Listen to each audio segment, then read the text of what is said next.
দুনিয়া তেমন কিছু না, দুনিয়া ধোকা। দুনিয়া কি? ধোকা। দুনিয়া ধোকা, দুনিয়া তামাশা। ওমা হাদিহিল হায়াতুদ দুনিয়া ইল্লা লাহবুন ওয়া লাইব ওয়া ইন্নাদ দারাল আখিরাতা লাহিয়াল হায়াওয়ান লাউ কানু ইয়ালামুন। আল্লাহ তাআলা বলে দুনিয়া হচ্ছে তামাশা। উদানির পিসা হুজুর রাহমাতুল্লাহ আলাইহি বলতেন, রে বাপ, মানুষ যখন বিকাল বেলা খেলতে যায়, কিছুক্ষণ খেলে টেলা সন্ধ্যা হলে আবার ফিরে চলে আসে। দুনিয়া এরকম খেলার মাঠ, কিছুক্ষণ দৌড়ঝাঁপ কইরা আবার সে কবরে চলে যায়। চলে যায় কি না বলেন? এই দেখতে দেখতে জলজ্জান্ত মানুষ, হাত পা, শরীর, চেহারা, নাক, চোখ, কান সব নিস্তব্ধ হয়ে যায়। চোখ আর এই যে পলক পড়ে না, নিঃশ্বাস আর নেয় না, হাত আর নড়ে না। মৃত্যু এসে তাকে সব থামায় দেয়, স্তব্ধ করে দেয়। আল্লাহ তাআলা আমাদেরকে বুঝার তৌফিক দান করেন।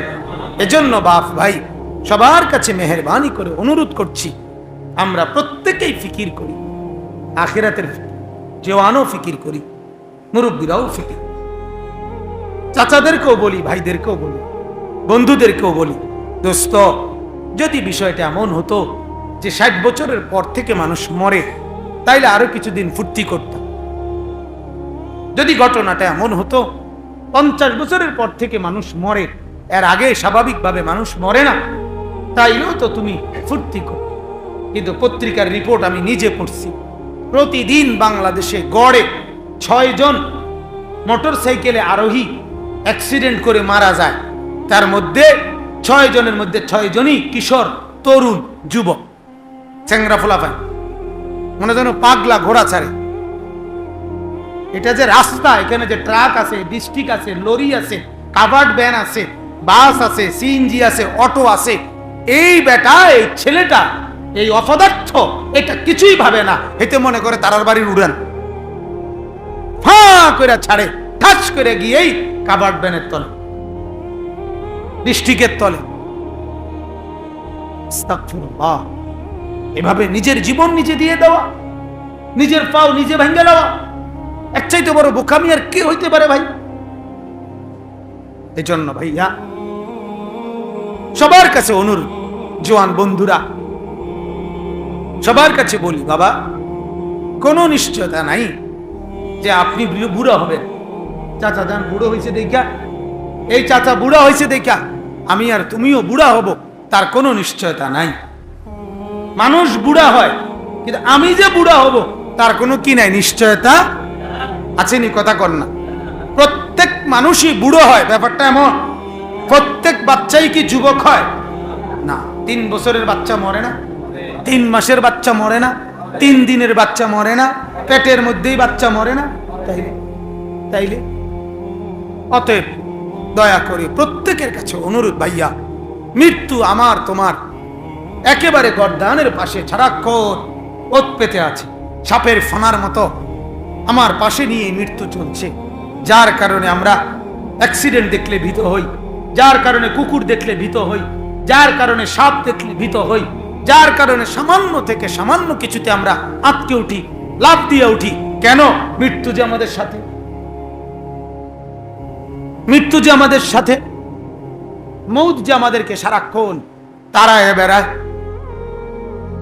কবর যে প্রতিদিন আমাদেরকে ডাকে, প্রতিদিন কবর, প্রত্যেক মানুষের কবর যেখানে, তার সেই কবর তাকে প্রতিদিন ডাক দেয়, আনা বাইতুদ দুদ।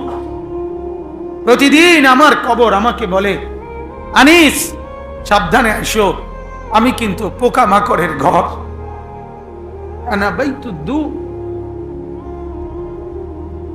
আমি কিন্তু এসি ওয়ালা রুম না, আমি দামি খাট পালঙের রুম না। কবর আমাকে বলে, আনিস আমি কিন্তু পোকামাকড়ের ঘর। আনা বাইতুল ওয়াহদা, আমি একাকী ঘর, একাকী ঘর, যে ঘরে আর কেউ থাকবে না, কেউ না, কেউ না, কেউ না। আনা বাইতুল গুরবা, 3 নম্বরে কবর বলে, আমি বড় অপরিচিত ঘর, তুমি তো মানুষের ঘরে বাথরুমের দরজা দেখলেই বুঝো এটা বাথরুম, এটা পাকঘর, এটা বারান্দা। কবর বলে হে আল্লাহর বান্দা, কবর এসে দেখে কিছুই চিনবা না, ডান বাম কিছুই পাবা না, আমি বড় অপরিচিত ঘর।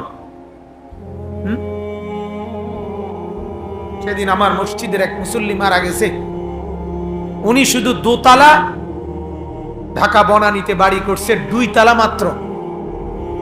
4.5 কোটি টাকা খরচ গেছে শুধু উনার দোতলা ডুপ্লেক্স বাড়ি করতে।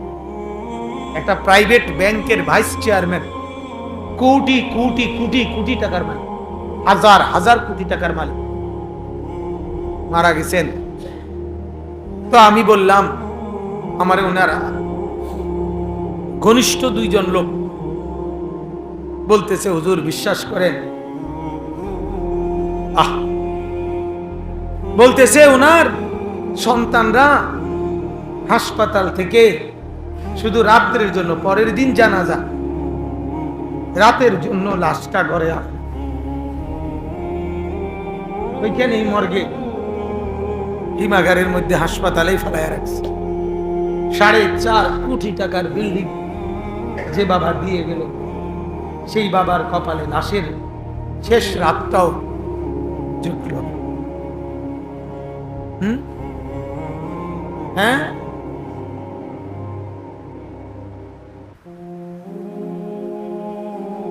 বলেন না বা মিথ্যা কথা বলে জমি 10 শতক মিলাই দিছেন,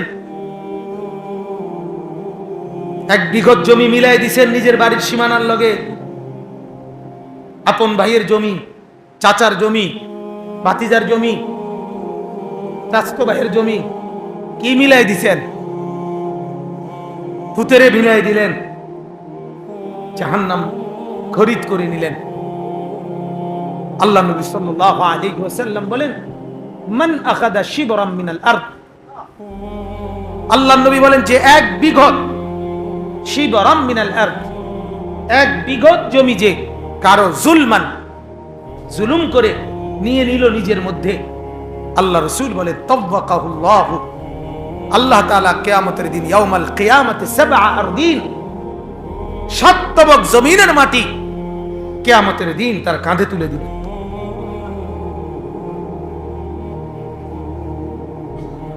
এজন্য বাপ ফিকির করেন, ফিকির করেন, ফিকির করেন।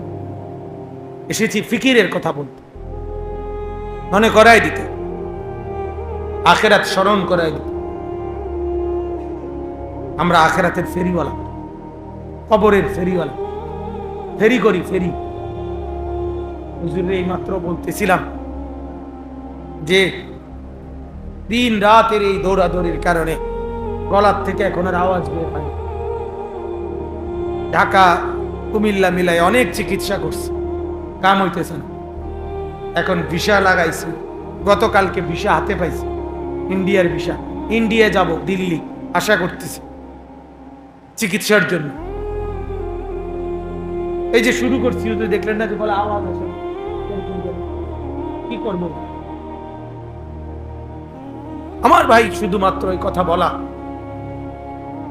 আখিরাত মনে করাই দিতে আসছি। আমাদের ঘরের ছেলে মেয়েরা আখিরাত ভুলে গেছে। আপনারা দিব্যি তাকায় দেখতেছেন, আপনাদের চোখের সামনে আপনার ছেলেটা একটা সেজদা দেয় না, মেয়েটা সেজদা দেয় না, পর্দা করে না, বেবি পর্দা করে, আর আপনারা এদেরকে নিয়ে রাত কাটাইতেছেন, মেনে নিচ্ছেন। হায় হায় হায় হায়। যার বিবি নামাজ পড়ে না তার ঘুম আসে কেমনে? যার ছেলে নামাজ পড়ে না, মেয়ে নামাজ পড়ে না, ওই মা ওই বাবার চোখে ঘুম আসে কেমনে? হযরতে ওয়াসিলা ইবনুল আসকা, নবীজি সাল্লাল্লাহু আলাইহি সাল্লামের একজন সাহাবীর নাম ওয়াসিলা। উনি মিশরে থাকতেন। নবীজির ইন্তেকালের কিছুদিন পর একদিন ওনার ছেলেকে রোম দেশে, ইটালি, খ্রিস্টান সৈন্যরা বন্দী করে ফেলছে যুদ্ধে। যখন এই খবর মিশরে আসছে এই সাহাবীর কাছে, ওনার ছেলে, আপনার ছেলেকে রোমের খ্রিস্টান বাহিনী বন্দী করছে, কারাগারে আটকায় রাখছে। আমরা নিজে কিতাবে পড়ছি, হায়াতুস সাহাবা কিতাবে আছে, এই সাহাবী প্রথম চিৎকার করে বলছে, আল্লাহ, তাইলে আমার ছেলে 5 ওয়াক্ত নামাজ পড়বে কিভাবে? প্রথম কথা, ওনার প্রথম ফিকির, যদি কাফেরের জেলখানায় বন্দী থাকে অন্ধকারে, আমার ছেলে আজান তো শুনবে না, নামাজের ওয়াক্ত পাবে না, নামাজ পড়বে কেন? ওই কিতাব স্পষ্ট আছে, ওই সাহাবী 5 ওয়াক্ত নামাজের সময় মিশর থেকে হাজার হাজার মাইল দূরে ইটালি, রোম, সেখানের দিকে তাকিয়ে তিনি নিজেই বলতেন, ইয়া বুনাইয়া কদ হানা ওয়াক্তা সালাতিল ইশা, হে আমার ছেলে, এশার নামাজের ওয়াক্ত হইছে, কুম সাল্লি, দাঁড়িয়ে নামাজ পড়ো। তখন ছেলে বলছে, বাবা, খোদার কসম, প্রত্যেকটা আওয়াজ 5 ওয়াক্তই আমি আমার নিজ কানে শুনছি। আল্লাহ তাআলা আওয়াজ পৌঁছায় দিয়েছে। বাবার পেরেশান।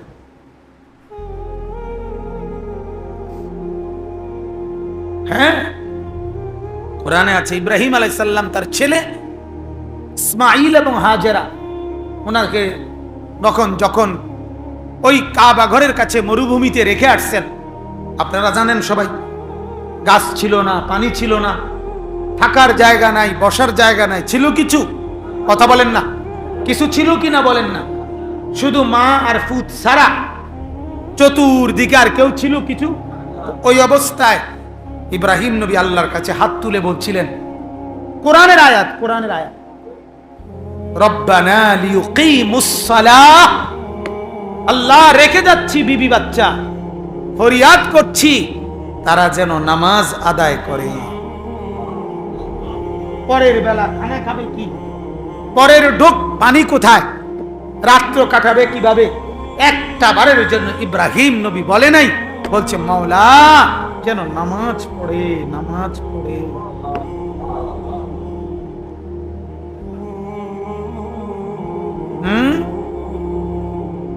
কি সংসার করতেছেন মিয়া?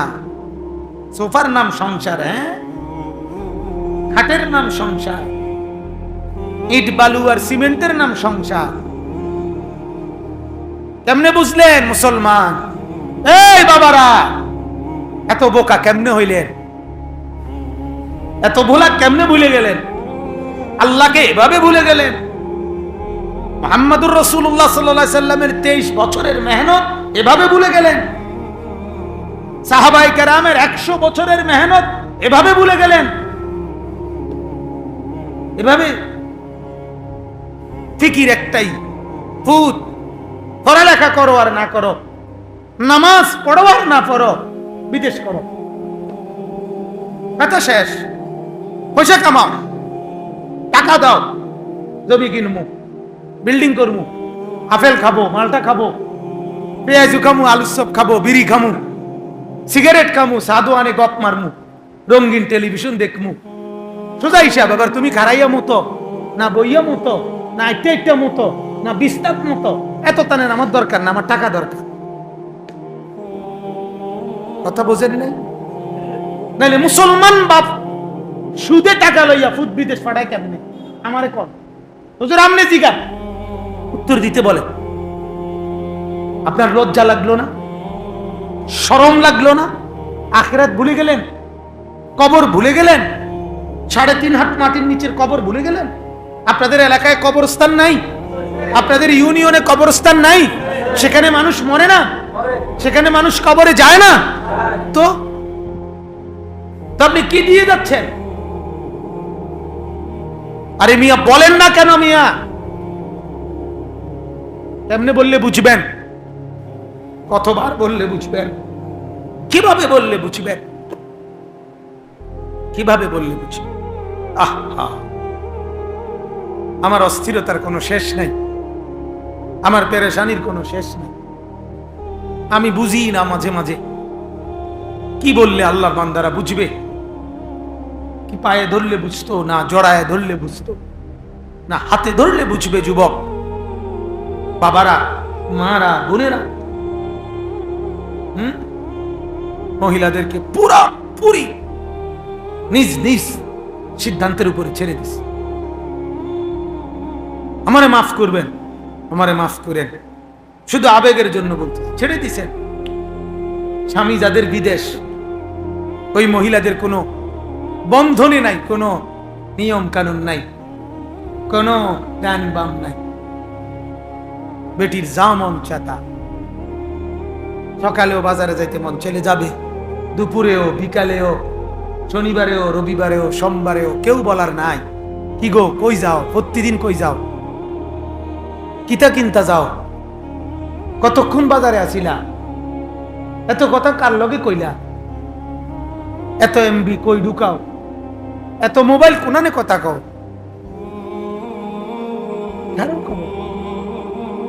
কারো খবর। পয়সা কামায় সবাই, টাকা রোজগার করে সবাই, টাকা রোজগার কি করবে?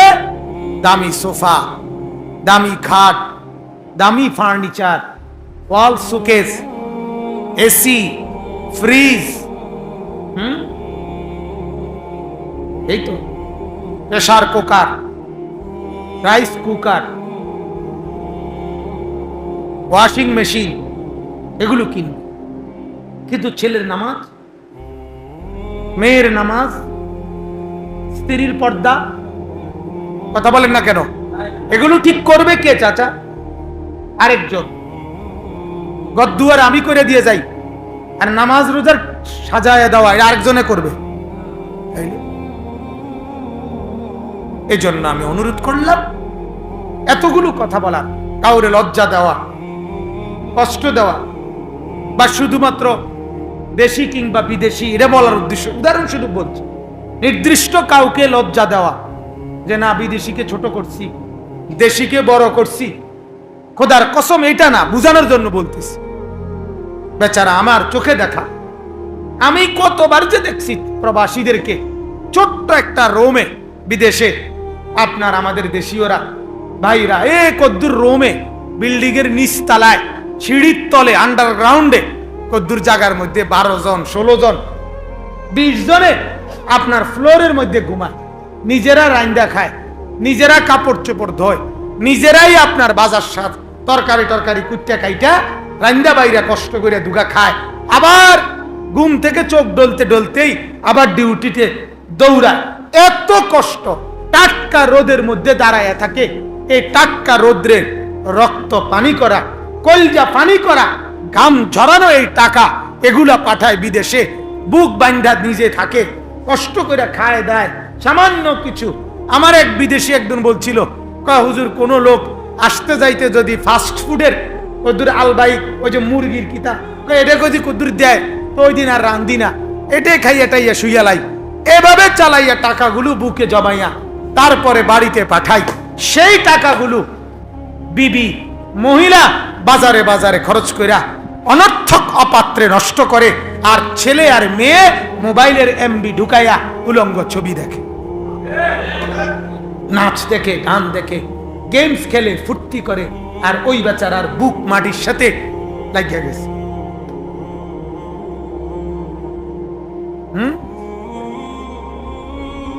এই কষ্টের কে ফায়দা হলো? আল্লাহ তাআলা আমাদেরকে বুঝ দান করেন।